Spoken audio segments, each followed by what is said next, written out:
The Smile Cutouts album review. Let's chat about it. Hey friends, what's going on? John here from What's Spinning here tonight to chat about this latest and second album of the year from The Smile, aka Radiohead's Tom York and Johnny Greenone, as well as Tom Skinner of Sons of Kemet fame. They're really freaking cool. And over the last few years, this side project and sort of supergroup has become one that you really ought to check out very quickly. They debuted a few years ago with a light for attracting attention, and immediately they were playing with a lot of sounds that their respective groups usually toyed with, whether it be a little post-punk, some art rock, electronic as well. And honestly, I thought it was really impressive. It showed them really pushing themselves, getting freaky, trying new things.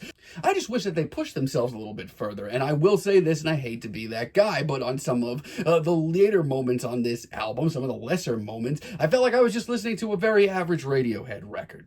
But earlier this year, they dropped a Wall of Eyes, which showed them really pushing themselves even further. And the result was an album that I thought was even better. I mean, this thing dabbled with everything from cosmic jazz to krautrock, and I really thought it was interesting. And apparently, they felt the need to double dip this year with 2 albums coming out. And leading up to this thing, I have to be honest with you, these were some of my favorite singles that The Smile have put out. And the result, I mean, I may be in the minority here, but I feel like this may be the best Smile record yet. Album starts off with Foreign Spies, and I love this as an intro. I've loved this since it dropped as a single. It's haunting, but in the Smile's own way, it's also really triumphant. Now, instrumentally, we are even more down the rabbit hole than we were when we last were with the band at Wall of Eyes. The synths on this thing are so cold, and Tom York sounds so otherworldly. And let me tell you, it is a very patience-testing tune. It's very dainty. It creeps along very slow, but I end up loving the hell out of it, especially with just how odd it gets. Instant Storm is up next, and honestly, this is probably the most patience and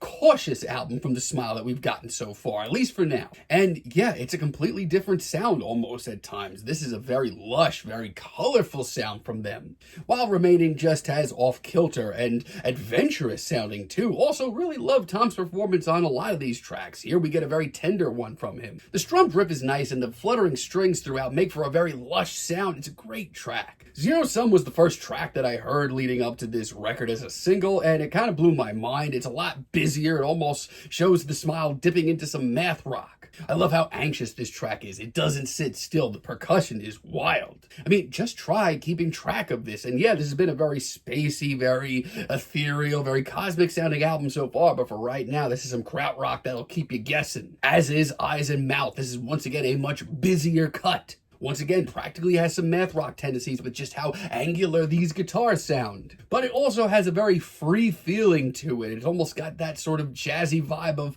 Wall of Eyes. But I feel like this is just a great medium for their sound all around. It may just be my favorite deep cut here. Also really love how passionate Tom is on this track, vocal-wise, and just how no rules this seems to come off. Yeah, honestly, I'm really impressed with this project. If I, had to choose a favorite Smile record, I think this is one of their more consistent albums. There is just one blip on the radar that just, does bring back some bad memories. And that would be Colors Fly. I mean, it's okay, but this is the first track in a while where I felt like the Smile are really, really playing it safe. I just feel like everything about this track just sounds like we've been here before on tracks on their first 2 records. It sounds rehashed, so much so that it really just doesn't move me at all. It's probably the worst track here. Outside of that, though, yeah, 2 thumbs up. This album is pretty freaking great as far as a freaky, artsy rock album. It's one of the more compelling listens that I've heard this year. Don't Get Me Started is absolutely magic from the word go.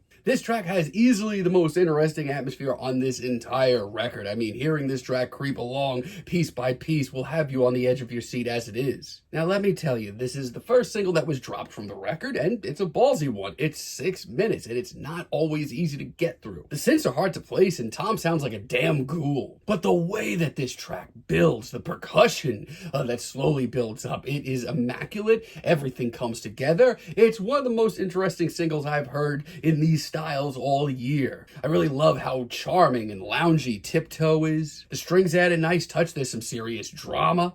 And Tom's performance is really nice, and just by the end of this track seems to become one with this instrumental. I really love the slip too. The way that this track creeps along once again, piece by piece, synth by synth.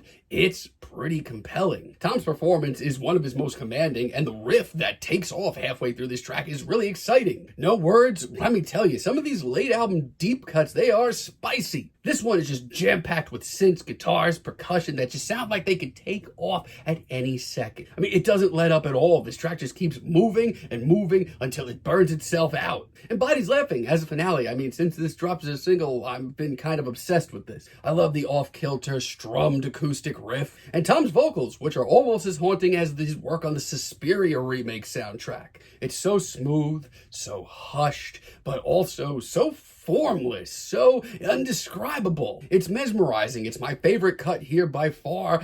This is my favorite Smile record by far. At times I've worried that the band wasn't pushing themselves far enough, or maybe sounding a little bit too much like Radiohead, but this is their freakiest, most formless set of tracks here, and there is something about it that is just so mesmerizing. I mean, yeah, I wish it was a little bit longer, and I maybe even have liked this album a little bit more if Wall of Eyes didn't drop earlier this year, but I mean, come on, if you're listening to the weirder, more artsy side of rock music in 2024, this is one of the most interesting listens you're going to hear all year. I'm feeling a very strong 8 on this album, but let me know what you all think down below. If you liked the video, be sure to give us a like, give us a subscribe, and let me know down below what you would like for me to chat about in the future. And until next time, have a great day, friends.